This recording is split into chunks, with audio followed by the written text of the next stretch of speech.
Tenía 32 años cuando mi familia se reunió alrededor de una mesa con comida calientita y una sonrisa en el rostro para decirme que el dinero que mi abuela me había dejado específicamente a mí sería transferido a otra persona, 300,000 pesos. Y mientras cada uno presentaba el motivo por el cual aquello tenía sentido, no lloré, no levanté la voz, no discutí. Dije que estaba bien. Porque 5 semanas antes, yo ya había movido todo a una cuenta a la que nadie más que yo podía acceder. Cuéntame en los comentarios, ¿desde qué país me estás viendo ahora? Porque lo que te voy a contar hoy sucede en todas partes del mundo, dentro de casas bonitas con familias que se aman de verdad, y tal vez conozcas a alguien que necesite escuchar esta historia hoy. Mi nombre es Paola Herrera. Tengo 32 años, vivo en Querétaro desde los 23, y crecí siendo esa hija que todo el mundo en la familia describía con las mismas palabras: responsable, centrada, la que no da problemas. Escuché eso desde que tengo memoria, siempre en un tono de elogio, siempre con ese orgullo de padre y madre que creen que te están diciendo lo mejor que se puede decir de una persona. Me tomó mucho tiempo entender que, en una familia como la mía, no dar problemas no era una calidad neutra, era una función. Significaba que yo era la parte que podía ser sobrecargada cuando las cuentas no salían, la que podía esperar cuando los recursos debían ir a otro lado, la que podía dejarse para después porque, al final, ella siempre resuelve. Soy la hija de en medio. Tengo una hermana mayor, Raquel, de 36 años, y una más chica, Jimena, de 28. Crecimos en una casa de clase media en Celaya, con mi papá Carlos, que trabajó 30 años como contador en una empresa mediana, y mi mamá Sofía, que daba clases particulares de español y cuidaba la casa y todo lo demás que un hogar necesita para funcionar. Era una familia común, con ese tipo de amor que no se cuestiona pero que tampoco se examina muy de cerca.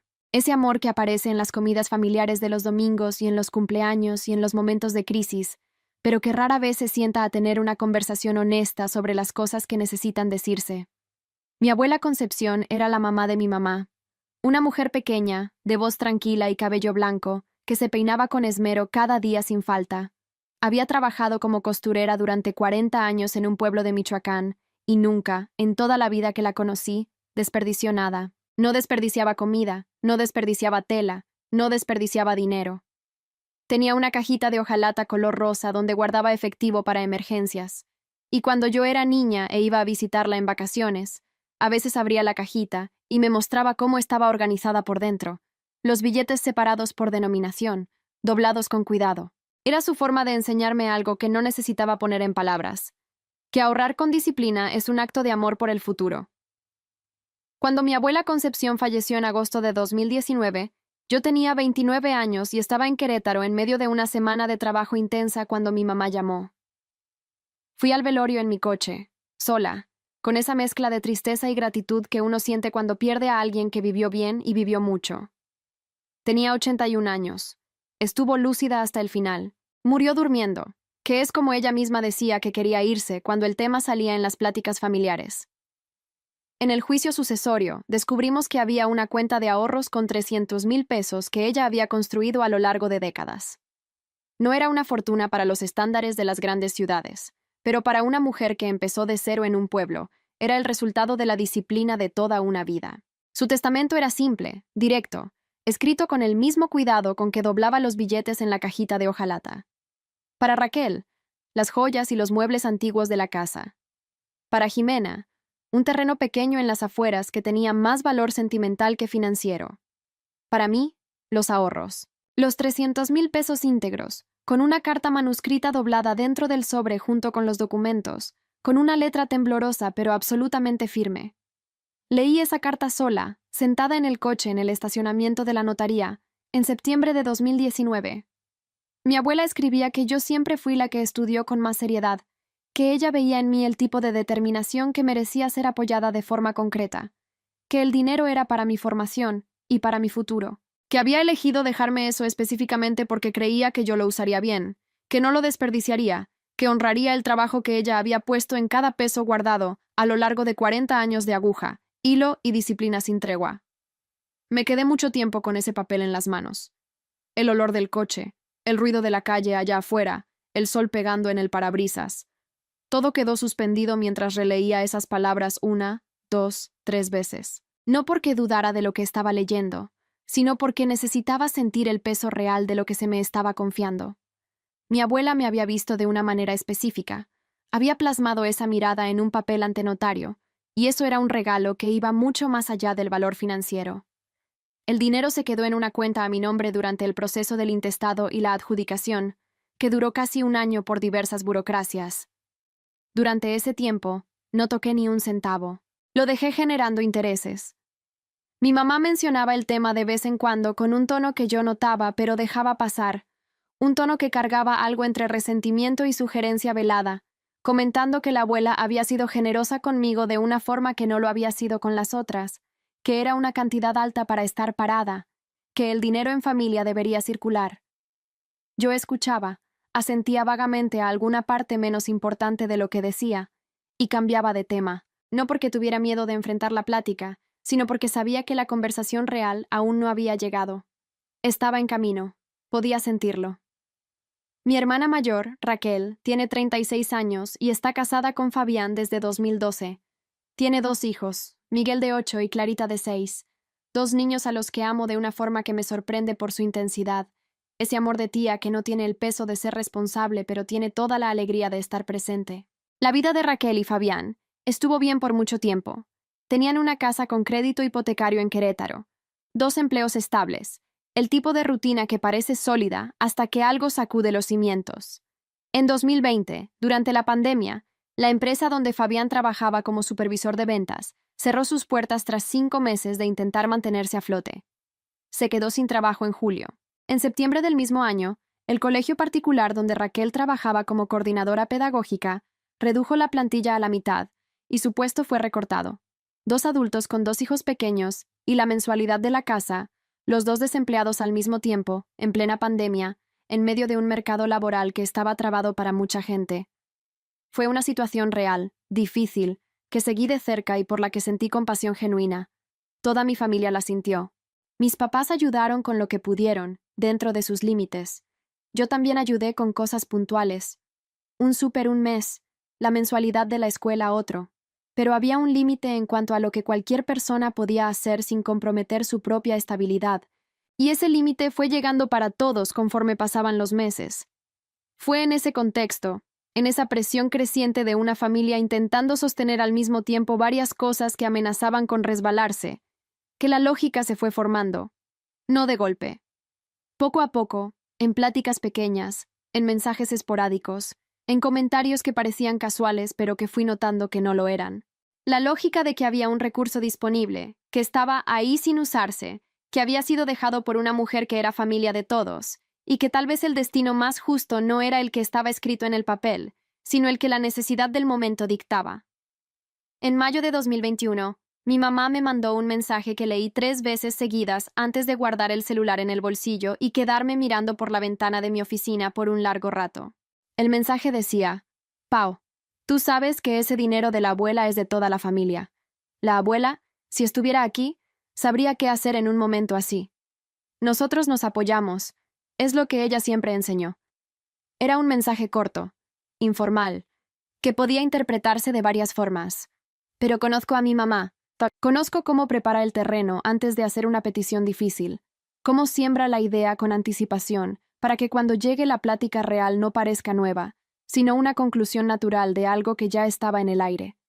Y supe, en ese momento, con una claridad que me llegó fría y gradual al pecho, que una conversación mayor ya tenía fecha, aunque aún no se hubiera acordado. Decidí que cuando esa plática llegara, yo iba a estar lista. Hay algo que nadie te explica sobre crecer siendo la hija de en medio responsable, la centrada, la que no da problemas. La gente habla sobre el peso de eso, sobre el cansancio de ser siempre el referente, sobre la soledad específica de quien es visto como demasiado sólido para necesitar cuidados. Eso es cierto y fue verdad en mi vida. Pero hay otro lado de la moneda que se discute menos y que es igual de importante entender.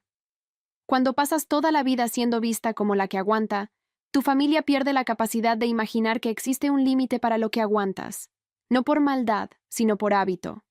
Por años de evidencia de que tú pudiste, tú lo resolviste, tú encontraste la forma, y por lo tanto, aguantar, resolver y encontrar la forma es lo que haces. Es lo que eres.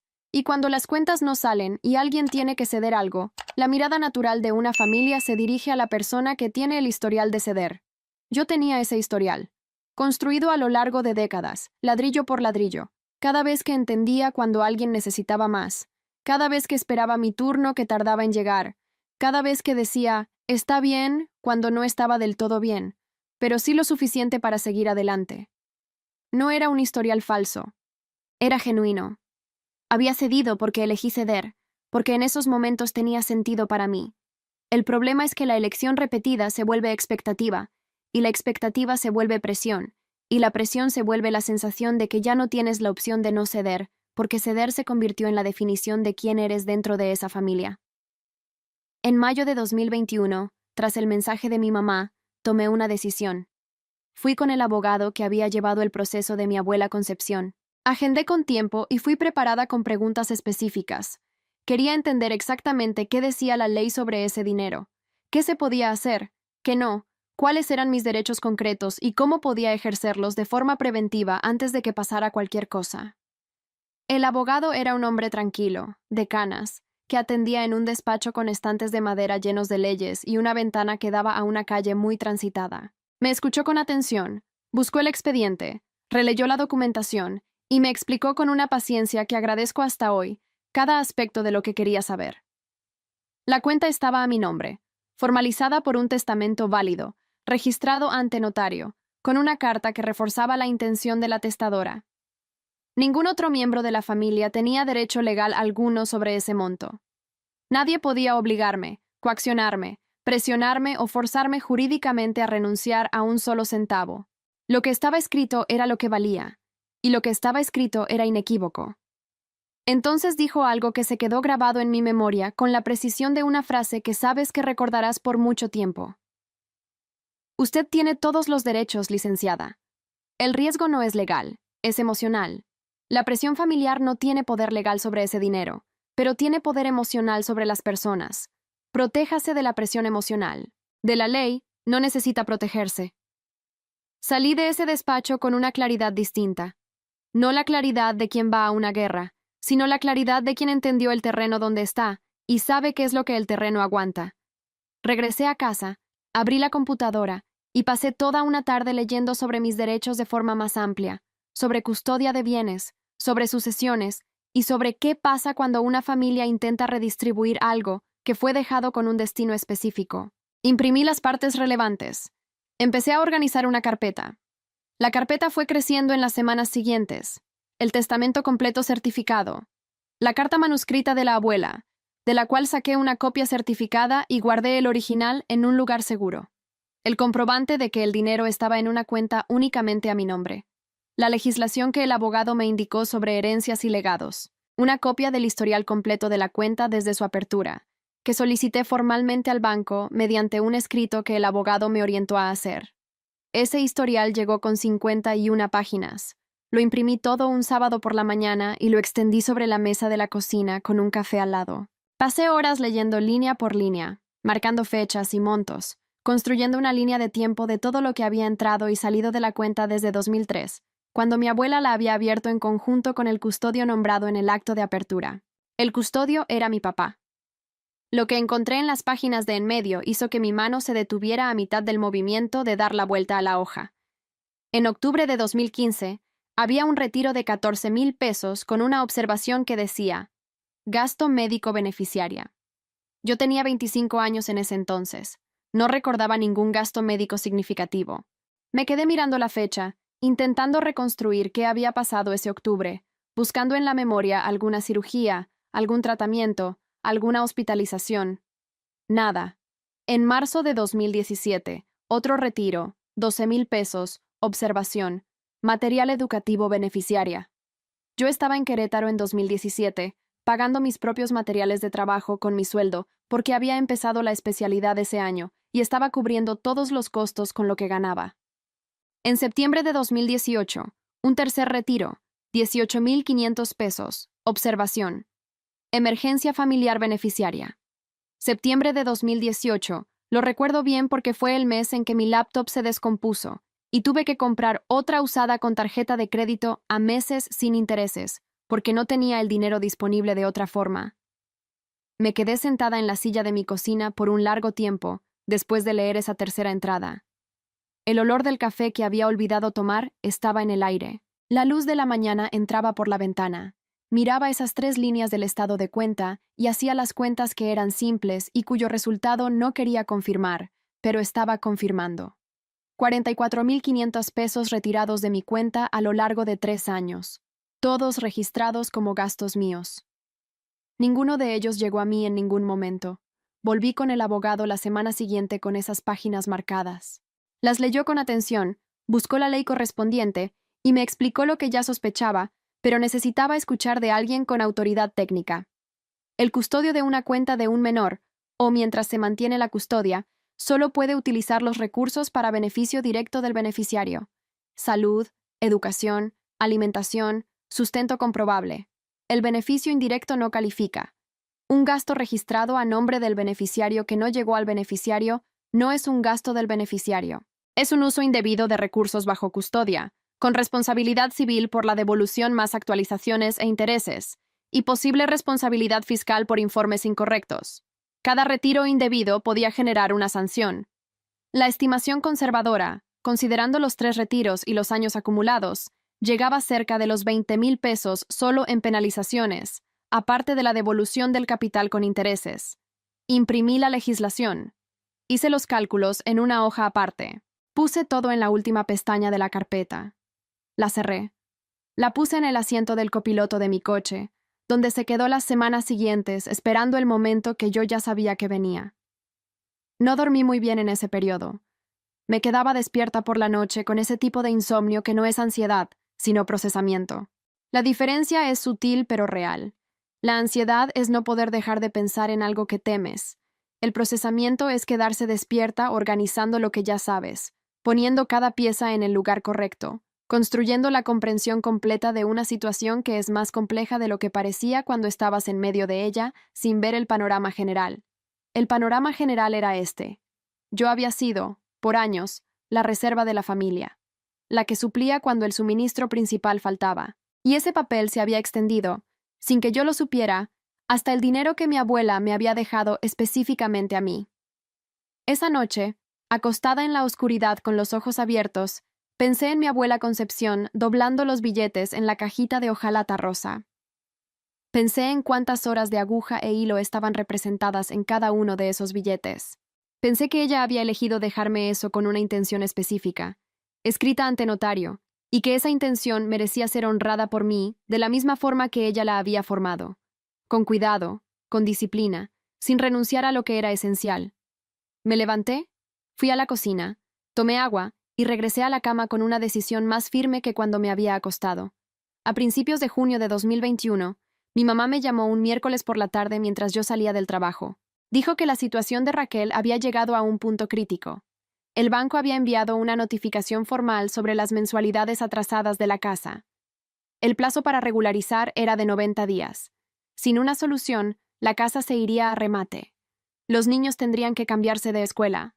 Fabián tenía una perspectiva de empleo, pero dependía de una certificación que costaba un dinero que no tenían. Era una cascada de problemas ligados, cada uno trabando la solución del otro, como suelen funcionar las crisis financieras. Mi mamá dijo todo eso con esa capacidad suya de presentar urgencia sin que parezca que está presionando, que es una habilidad que tiene desde que tengo memoria y que aprendí a reconocer como lo que es. Una forma de enmarcar una situación de modo que la conclusión a la que ella quiere que llegue parezca ser la que yo tomé sola. Dijo que la familia necesitaba unirse, que mi papá quería hablar conmigo en persona, que el domingo la familia se iba a reunir en Celaya y que sería bueno que yo estuviera presente. Dije que iría. Después de colgar, me quedé sentada en el coche en el estacionamiento de la empresa por un buen rato antes de arrancar. El sol estaba bajando y la luz se ponía de ese color naranja de atardecer. Me quedé mirando el parabrisas pensando no en lo que iba a pasar el domingo, porque ya sabía que iba a pasar, sino en cómo iba a estar yo cuando pasara. Sabía que iba a ser difícil, no por el argumento, que ya me había contestado a mí misma varias veces, sino por el ambiente, por la mesa puesta con la comida de mi infancia, por el olor de la casa que es el olor de 30 años de memoria, por los rostros de las personas que amo mirándome con una necesidad real de algo que yo tenía y ellos no. Sabía que todos esos elementos juntos iban a intentar hacer lo que hace la presión emocional. Crear la sensación de que ceder es la única respuesta posible para una persona que realmente ama a su familia. Necesitaba ser más fuerte que ese entorno. En los días entre la llamada y el domingo, hice 3 cosas. Primero, releí todos los documentos de la carpeta una última vez, no porque dudara del contenido, sino porque quería que estuviera fresco en la memoria con la precisión de quien acaba de leer, no con la imprecisión de quien recuerda algo de hace semanas. Segundo, hablé una vez más con el abogado, brevemente, por teléfono, para confirmar que mi comprensión de los puntos principales era correcta. Tercero, practiqué en voz alta, sola en mi departamento el viernes por la noche, lo que iba a decir y en qué orden. Esto puede parecer excesivo. Practicar una plática con tu propia familia en voz alta, como si fuera una presentación de trabajo. Pero hay una razón concreta. Cuando estás en un ambiente cargado emocionalmente, rodeada de afecto y presión simultáneos, tu razonamiento enfrenta una interferencia que no existe cuando estás sola. Practicar es una forma de establecer lo que quieres decir con una firmeza que sobreviva a la interferencia. Es entrenar el músculo que debe funcionar cuando el entorno intente relajarlo. El domingo, manejé los 50 minutos hasta Celaya con la carpeta azul en el asiento del pasajero. El cielo estaba medio nublado. La carretera era la misma que he manejado desde que me fui de casa, con los mismos puntos de referencia que sé de memoria. Había algo en la familiaridad de ese camino que era al mismo tiempo acogedor y de alerta. Cuando entré a casa de mis papás, olía a lomo adobado, que es el plato que mi mamá hace en los momentos que considera importantes. Lo hizo en mis 15 años. Lo hizo el día que Raquel trajo a Fabián a conocer a la familia. Lo hizo el domingo después del funeral de la abuela Concepción. El olor de ese lomo en casa de mis papás carga décadas de historia, y sé que ella lo sabe, y sé que lo usó deliberadamente ese domingo. Raquel estaba en la sala con Fabián cuando llegué. Los 2 niños estaban jugando en el cuarto del fondo. Mi papá estaba en su despacho, que es a donde va cuando quiere estar presente sin estar en la conversación antes de tiempo. Mi mamá estaba en la cocina terminando la comida. Jimena no estaba, lo que me indicó que esa reunión había sido pensada específicamente para ciertas personas. La comida se sirvió a la 1:30. Por 30 minutos, la plática giró sobre temas neutros. Los hijos de Raquel, cómo iba la escuela, cómo estaba mi departamento en Querétaro, cómo me iba en el trabajo. Era una plática de cobertura, la que ocurre antes de la conversación real para establecer normalidad, para crear el clima de familia unida que hará que la petición difícil parezca más fácil, porque parecerá contradictorio decir que no en un ambiente así. Cuando se retiraron los platos y se sirvió el café, mi papá salió del despacho y se unió a la mesa, lo que fue la señal de que la parte de cobertura había terminado. Mi mamá empezó, con cuidado, con el tono medido de quien preparó lo que iba a decir. Describió la situación de Raquel y Fabián con todos los detalles que yo ya conocía, agregando algunos nuevos, el retraso exacto de la hipoteca, el costo de la certificación de Fabián. Dijo que la familia se había reunido para pensar juntos en una solución, que todos iban a contribuir con lo que pudieran, que mi papá iba a ayudar con una parte de la casa, que ella iba a cancelar un viaje que tenía planeado para que ese dinero fuera a donde era más necesario. Y entonces dijo, con una voz que tenía esa suavidad cuidadosa de quien está por decir lo más difícil, que el dinero de la abuela estaba parado hacía 2 años, que era una cantidad alta, que la abuela era una mujer de familia que siempre puso a los suyos por encima de todo, y que ella creía, de corazón, que la abuela Concepción entendería que en una hora así ese dinero necesitaba salvar lo que debía ser salvado. No fue una pregunta, fue una declaración envuelta en amor, necesidad e historia compartida, y que, por todo eso, era más difícil de responder que cualquier argumento puramente lógico. Me quedé en silencio unos segundos, no por duda, sino por organización. Después me levanté, fui al coche, traje la carpeta azul y la puse sobre la mesa del comedor con esa calma que solo existe cuando te has preparado semanas para un momento y el momento finalmente llega. Abrí la primera pestaña. El testamento. Lego a Paola Herrera los ahorros, destinados a su formación y a su futuro. Esa designación no es una sugerencia. Es la expresión de la voluntad de la testadora. Registrado ante notario. Con fecha, firma y sellos. Pasé a la siguiente pestaña. La carta manuscrita. La puse frente a mi mamá. La letra de la abuela Concepción. Esa letra que mi mamá conocía desde niña, diciendo con sus propias palabras lo que había elegido hacer y por qué. Mi mamá se quedó mirando la carta por un largo tiempo. Había algo en su rostro que no supe nombrar de inmediato. No era enojo, era reconocimiento. La letra de su propia madre en un papel diciendo algo distinto a lo que ella quería que se dijera. Pasé a la tercera pestaña. El comprobante de transferencia a la cuenta nueva, con fecha de 4 semanas atrás. Cuenta en otro banco, solo a mi nombre, con mis datos de contacto exclusivos. Saldo intacto. Y entonces dije con voz tranquila y firme. La abuela Concepción fue muy clara. Entiendo la dificultad de Raquel y Fabián, y de verdad lo lamento. Pero no voy a renunciar a lo que me fue dejado con un destino específico, por una emergencia que, por muy real que sea, no era la intención de quien dejó este dinero. El silencio que cayó sobre la mesa, después de que terminé de hablar, fue de esos que ocupan espacio físico. No era el silencio de quien no tiene respuesta, sino el de quien necesita recalcular todo porque la situación no era la que habían previsto. Mi papá fue el primero en hablar. Dijo que entendía que el documento era claro, pero que los documentos no capturaban todo, que la abuela no podría haber previsto que la familia estaría en una situación así, que la intención y la aplicación debían interpretarse en el contexto de la realidad presente, no congelarse en un papel de hace 2 años, que la familia era la familia y que ciertas cosas deberían prevalecer sobre ciertos papeles. Escuché todo sin interrumpir. Reconocí el argumento como genuino, en el sentido de que él probablemente creía en lo que decía, pero también como el tipo de argumento que usa la emoción para sustituir la lógica cuando la lógica no te favorece.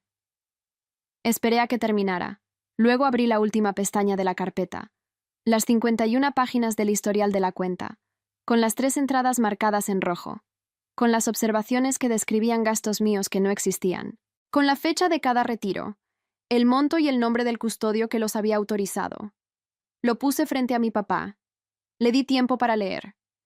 Vi el momento exacto en que llegó a la primera entrada marcada, porque el movimiento de sus ojos se detuvo, y sus hombros hicieron algo muy sutil, que solo alguien que conoce a una persona por 32 años puede notar. Dije, octubre de 2015, 14,000 pesos, gasto médico beneficiaria. Yo no tuve ningún gasto médico en 2015. Marzo de 2017, 12,000 pesos, material educativo beneficiaria. Yo estaba en Querétaro pagando mi especialidad de mi propio sueldo. Septiembre de 2018, 18,500 pesos, emergencia familiar beneficiaria. En septiembre de 2018, yo compré una laptop usada a plazos porque no tenía dinero. Hice una pausa. Dejé que el silencio trabajara. Luego dije, 44,500 pesos retirados de mi cuenta en 3 años, registrados como gastos míos que nunca recibí. Y al lado, la legislación que dice qué pasa con el custodio que usa recursos de una cuenta para otros fines. Responsabilidad civil, actualización de montos y posibles auditorías fiscales por informes falsos. Según los cálculos con el abogado, las penalidades e intereses suman casi 20,000 pesos más el capital. Mi papá se quedó mirando esas páginas por un tiempo que pareció eterno. Mi mamá estaba de pie en la entrada del comedor y tenía una expresión que nunca le había visto. La de alguien que está viendo cómo una situación que no sabía que existía se revela frente a sus ojos. Raquel se quedó completamente callada. Fabián también. Los niños seguían jugando en el cuarto del fondo, y el sonido amortiguado de sus voces llegaba a la sala como un recordatorio de que había una vida normal ocurriendo en paralelo a esa conversación. Entonces dije lo que tenía que decirse. No estoy aquí para amenazar a nadie y no es mi intención que esto se vuelva un proceso judicial. Estoy aquí para ser honesta sobre lo que sé y lo que tengo documentado, y para dejar claro que esta plática, aquí y ahora, es la oportunidad de resolver esto dentro de la familia, con respeto mutuo y la documentación adecuada, antes de que tenga que irse a otro lado. Mi papá me miró por un largo rato antes de hablar. Cuando lo hizo, su voz era distinta, más baja, sin defensa. Dijo que había usado esos recursos en momentos de aprieto, que su intención había sido devolverlos, que las cosas se habían acumulado de una forma que no previó, que no creyó que yo me fuera a dar cuenta o que fuera a importar tanto porque, al final, el dinero volvería a mí de todos modos a través del testamento cuando la abuela faltara. Escuché eso y sentí una mezcla de cosas difíciles de describir. tristeza, claridad. Una especie de paz extraña que viene cuando finalmente escuchas la confirmación de algo que sospechabas, pero esperabas que no fuera cierto.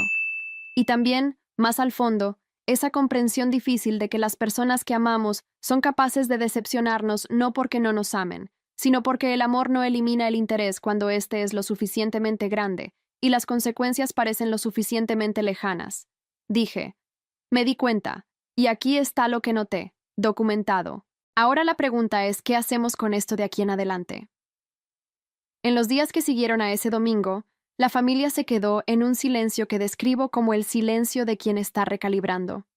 Cada persona procesando lo que había pasado desde su propia perspectiva, intentando entender cómo las piezas encajaban en un cuadro distinto al que creían que existía.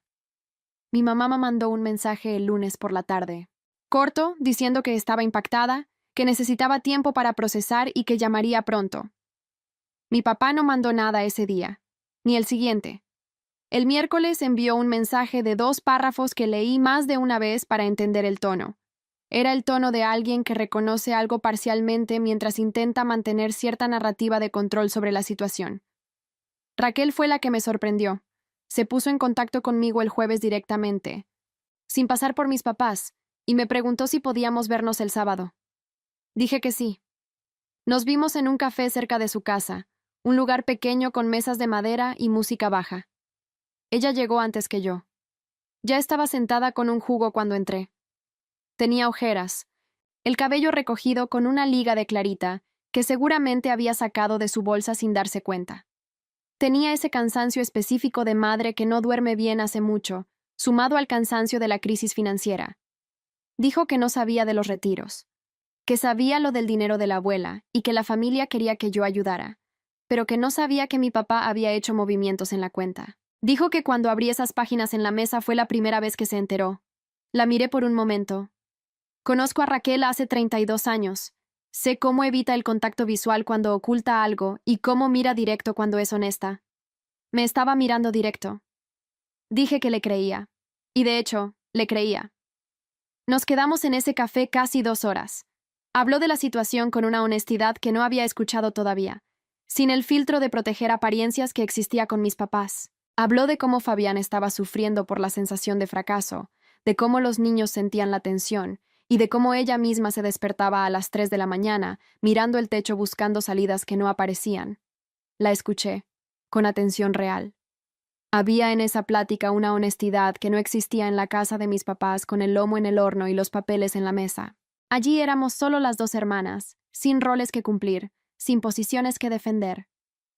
Dije que su situación era real y difícil, y que merecía resolverse. Dije que yo no era su enemiga, y nunca lo había sido.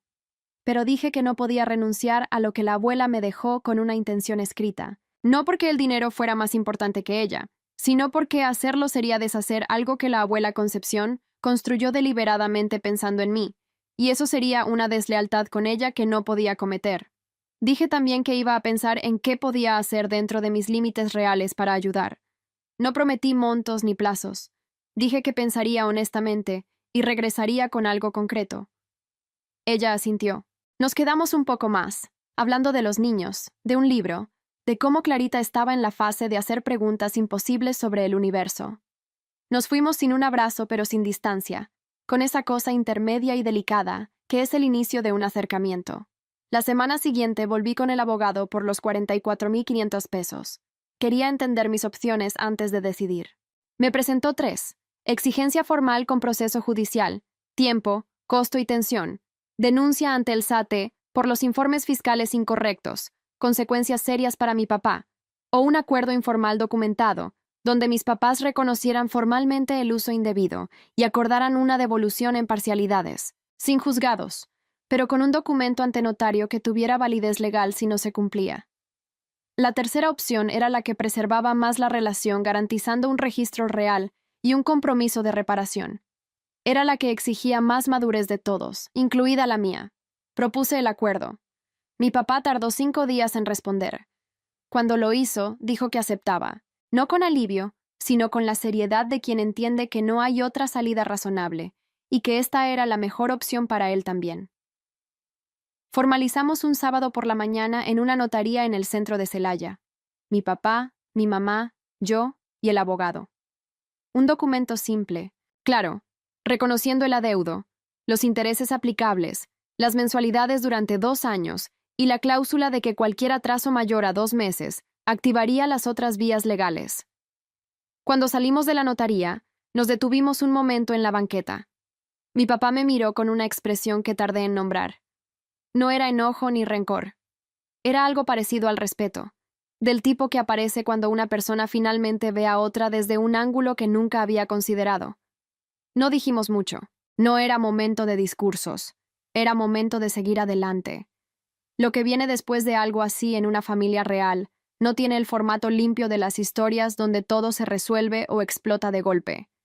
En la vida real, lo que sigue es un periodo largo de reacomodo, donde las piezas buscan nuevas posiciones que no son las de antes, pero que poco a poco crean un equilibrio nuevo, con marcas visibles, pero capaz de sostener peso.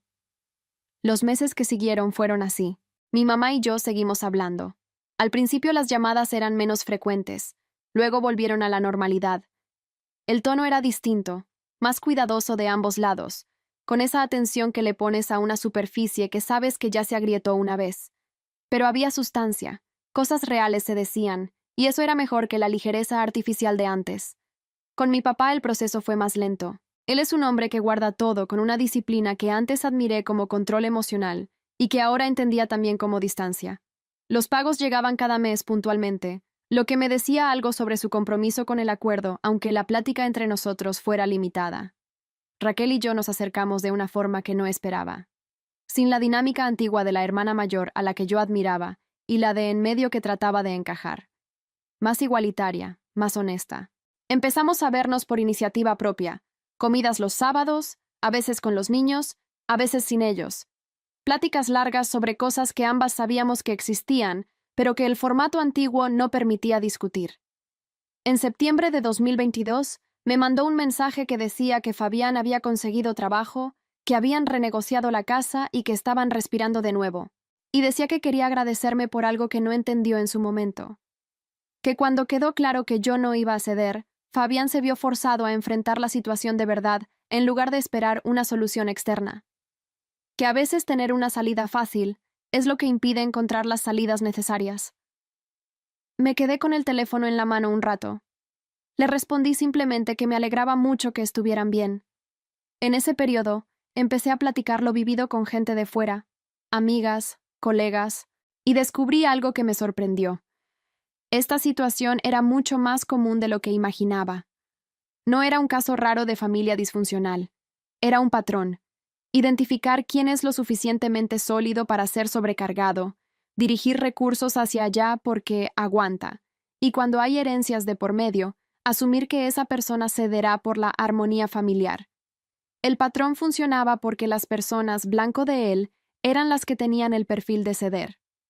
La hija responsable, la que no da problemas. Empecé a contar mi historia con más apertura.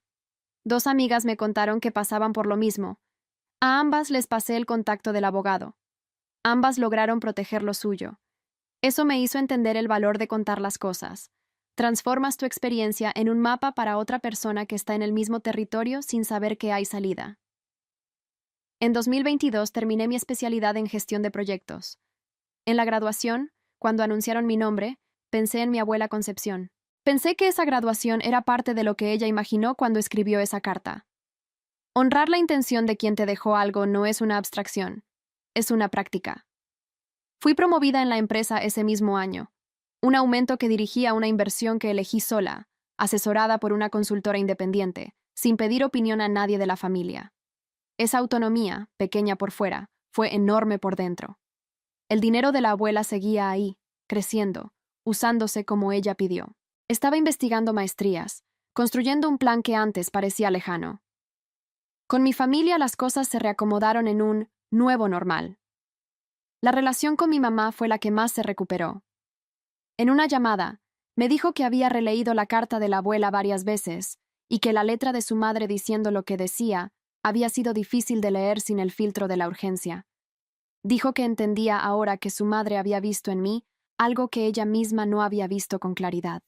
que hubo una injusticia en los años en que fui vista solo como la que aguanta, y que lo lamentaba. Con mi papá el ritmo fue más lento, pero las mensualidades llegaban. Es su forma de comunicarse. Empecé la maestría en marzo de 2023 en una universidad pública en Querétaro. La semana antes de empezar, busqué la carpeta azul.